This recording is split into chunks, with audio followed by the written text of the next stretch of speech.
Nessa aula, nós vamos falar um pouco sobre a evolução do comércio internacional e alguns condicionantes, que são os motivadores que podem levar as empresas a optarem pelo comércio internacional.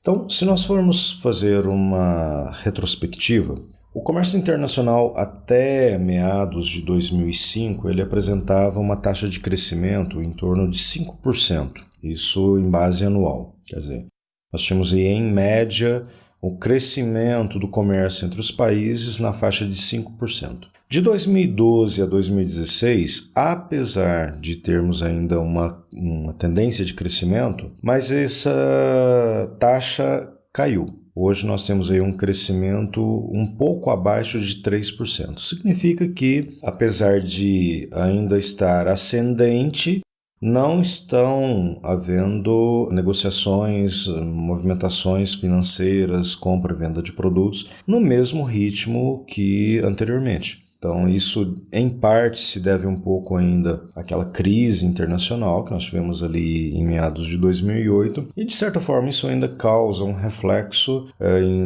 no comércio como um todo. Mas hoje ainda os países se organizam por blocos. Então, nós temos aqui os principais blocos econômicos, do qual o Brasil faz parte do Mercosul. Então, os blocos econômicos foram criados para justamente facilitar o comércio entre os países que os compõem. Então, nós temos ali a União Europeia, que está num dilema com a saída ou não da Inglaterra, né, da Grã-Bretanha. Nós temos aí o NAFTA, que é o responsável ali pelo comércio entre México, Estados Unidos e Canadá. Então, esses são os blocos econômicos mais fortes que são responsáveis aí por uma grande movimentação de mercadoria ao longo do globo. E fazendo uma análise recente, nós podemos elencar, então, os 20 maiores países exportadores no ano de 2015. Isso aqui é só mais para vocês terem uma ideia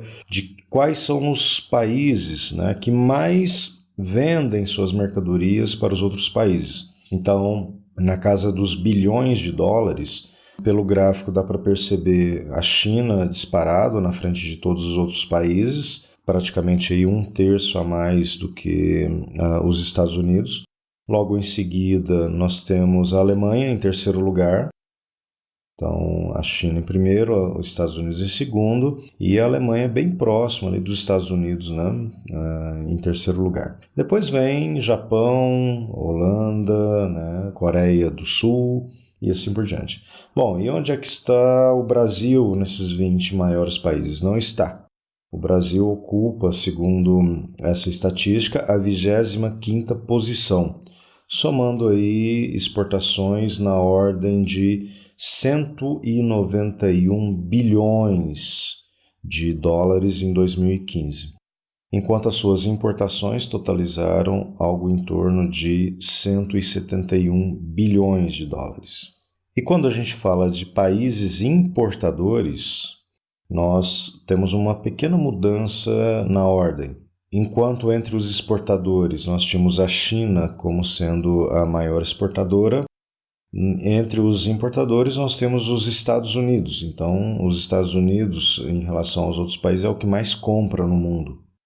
Ele tem aí o primeiro lugar, logo depois vem a China, de novo a Alemanha em terceiro, depois o Japão, entra ali o Reino Unido, né, logo na sequência. Então você pode perceber que existem pequenas alterações. A ordem dos exportadores não é necessariamente a mesma ordem dos importadores. E aqui também o Brasil ocupa a 25ª posição.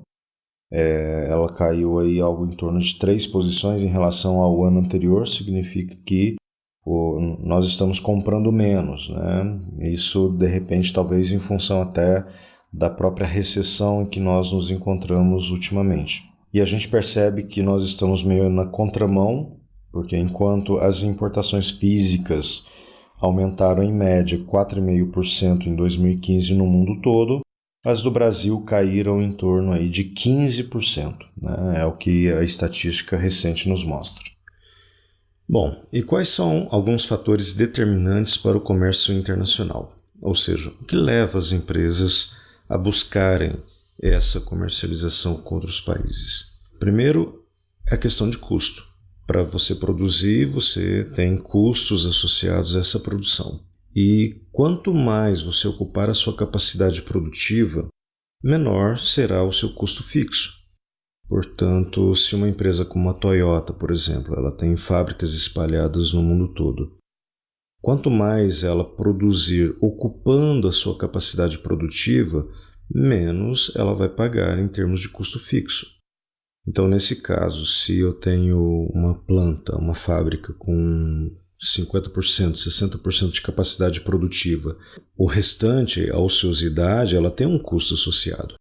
Então, por que não eu aproveitar essa capacidade produtiva vendendo a minha mercadoria para outros países? Então, essa é uma estratégia que é utilizada aí por uma série de empresas. Especificamente aqui no nosso exemplo, nós temos Volks, Ford, Toyota, todos eles usando essa estratégia. Nós temos também um outro exemplo de custo, mas associado ao desenvolvimento. Então, empresas de software, elas podem diluir a sua capacidade, vendendo também para outros países. Por exemplo, a Microsoft ela desenvolve um software. Então, existe um custo inicial associado, eles vão desenvolver o software, vão fazer a tecnologia, inicialmente usando a língua inglesa, e depois eles vão traduzir esse software para outras línguas, para outros países. Só que reparem, esse segundo custo ele vai ser irrelevante perto do custo inicial. Então, o software está pronto, a tecnologia está pronta. Então, o que você pode fazer? Você pode alcançar outros países, outros mercados com um custo adicional extremamente menor. Porque, basicamente, o seu custo vai ser de adaptação dessa tecnologia às especificidades dos países para onde você vai exportar. E tem também, ainda associado à questão do custo, o próprio custo de suprimentos. Hoje, a maioria dos produtos que nós compramos, eles vêm de países asiáticos. Por quê? Porque, através dessa terceirização, você pode obter custos unitários menores, né? Então, o seu custo ele vai ser diluído. Por quê? Porque nesses locais, provavelmente você tem a questão do próprio incentivo que os países podem dar, terreno, né, isenção fiscal, mas principalmente a questão do custo da mão de obra, que é extremamente mais barato. Se você comparar o custo da mão de obra asiática com o custo da mão de obra nos Estados Unidos ou em outros países desenvolvidos, você tem uma discrepância muito grande, né? Então, um dos fatores aí é justamente ao fabricar em países onde o custo da mão de obra é mais barato, consequentemente você está reduzindo o custo do seu produto e isso vai facilitar bastante a inserção do seu produto em outros mercados. E essa busca de redução de custo ela é extremamente importante. Hoje praticamente todas as empresas buscam essa redução, mas uma empresa que é icônica nesse caso é o Walmart. Inclusive foi criado um conceito chamado efeito Walmart, que é justamente essa busca por redução de custos, onde algumas empresas pressionam realmente os seus fornecedores para que eles obtenham a cada ano uma redução adicional no seu custo de produção, porque isso consequentemente vai reverter para a empresa produtora, que pode repassar isso em forma de produtos mais baratos para o mercado. E fica até uma dica de leitura, um livro chamado The Walmart Effect, que seria o efeito Walmart, né, que o autor, o Charles Fishman, ele fala justamente sobre isso, né? Ele aborda essa questão do Walmart espremer os seus fornecedores. Ele também adota uma política de salários muito baratos nas lojas, ok? Justamente para obter essa redução dos preços e, consequentemente, cumprir aí com o seu lema, né, que é preço baixo todo dia. Só que como é que ele consegue preço baixo todo dia? Ele pratica uma redução de custos pressionando todos os envolvidos ali, né, principalmente fornecedores e funcionários. Então, outro fator determinante nessa questão do comércio internacional é a própria concorrência. Então, um concorrente muitas vezes incentiva os outros, né? Então, o Walmart vindo para o Brasil, de repente ele incentiva o Carrefour a vir também. né? Por quê? Porque os concorrentes eles sempre estão ali de olho um no outro, né? O movimento que um faz, o outro acaba fazendo também. Então, se uma determinada empresa vai para um determinado mercado, isso vai atiçar a curiosidade, vai, né, despertar o interesse de que o seu concorrente também venha, né? Até porque hoje a competição ela se dá basicamente em escala global também. Ou então pode ser um efeito de retaliação. Se um determinado fornecedor entra, né, um competidor entra no seu mercado, você de repente pode retaliar esse competidor entrando no mercado dele também. Então é o chumbo trocado, né? Podemos dizer assim. Se você tem aí alguém invadindo o seu espaço, de repente você vai fazer uma contraofensiva também invadindo o espaço desse concorrente. E ainda também dentro da questão da concorrência, a gente entra aí pro lado também da questão dos suprimentos. Então a gente volta na questão aí da terceirização. Então hoje, para facilitar até a questão da concorrência pelos insumos e pelos recursos, algumas empresas elas buscam novos mercados, como aconteceu com a Olímpicos e a Zaleia, né, que estão todas ali debaixo da Vulcabras. Vulcabras é uma empresa brasileira que começou, né, aqui no mercado interno, tem ainda algumas fábricas no país, mas como ela viu que os seus competidores estavam numa concorrência muito acirrada, porque eles tinham acesso a recursos mais baratos, suprimentos e mão de obra, ela tomou a decisão, olha, por mais que a família na época dissesse que não tinha nenhuma intenção, eles acabaram comprando uma fábrica na China. Então hoje parte da produção que eles produzem, né, parte da produção que eles fazem e comercializam inclusive no mercado brasileiro, não é mais feito no Brasil, é feito na Índia. Um outro fator determinante que nós temos é a própria questão de mercado. Então, determinados consumidores hoje, nós temos determinados produtos que são globais, né? Então, o consumidor ele tem já esse gosto, vamos dizer assim, globalizado, né? Então, dificilmente você vai encontrar um país que não tenha uma loja do McDonald's, por exemplo, né?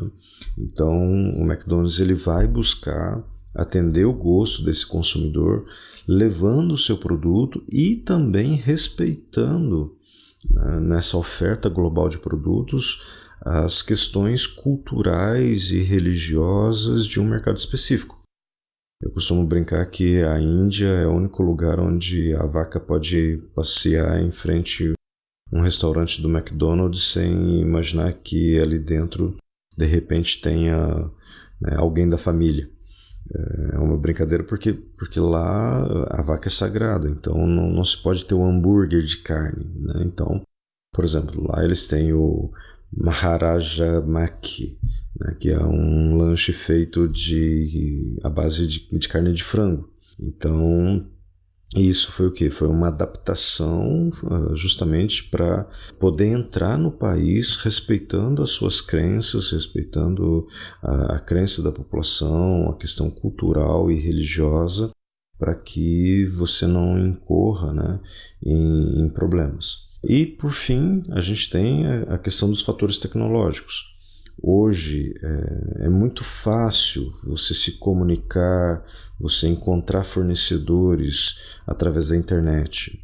Então, se hoje de repente você tem a necessidade de um determinado componente, de uma determinada matéria-prima, basta você entrar no Google, fazer uma pesquisa, desde que você domine uma segunda língua, a língua inglesa, por exemplo, você facilmente vai encontrar aquele material que pode ser adquirido de uma maneira muito fácil e com entrega muito rápida, de modo que você possa estar trazendo isso, né, importando esse material e utilizando. Então aí a gente tem até uma outra dica de leitura, é o livro O Mundo é Plano, né? Então o Thomas Friedman ele diz assim, olha, acabaram-se as barreiras, não existe mais barreira entre países. Então essa barreira ela cai justamente devido a essa facilidade de comunicação e transferência de informações que, segundo ele, né, tornam irrelevante o local onde a pessoa se encontra.